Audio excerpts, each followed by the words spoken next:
Hi friends, B S N L ഉപയോഗിക്കുന്നവർക്ക് അറിയാം, കുറച്ച് നാൾ നമ്മൾ റീചാർജ് ചെയ്യാണ്ട് കഴിഞ്ഞിരുന്നു കഴിഞ്ഞാൽ സിമ്മ് എന്താ പറയുക ഡീആക്ടിവേറ്റ് ആവും.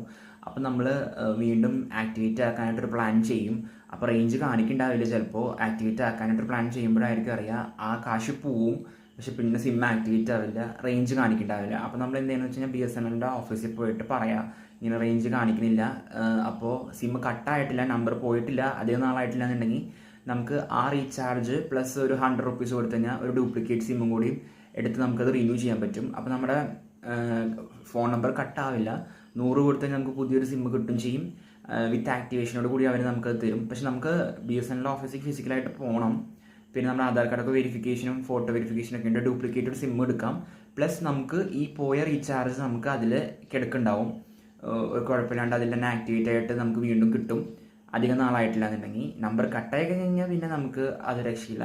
കട്ടാവാത്ത സിറ്റുവേഷനിൽ റേഞ്ച് കാണിക്കാണ്ടിരിക്കുമ്പോഴത്തെ കാര്യമാണ് ഞാൻ പറഞ്ഞത്. 100 രൂപ കൊടുത്തു കഴിഞ്ഞാൽ നമുക്ക് ഒരു സിമ്മ് വീണ്ടും ആക്ടിവേറ്റ് ചെയ്ത് റേഞ്ച് ആക്കി തരണതായിരിക്കും. Thank you.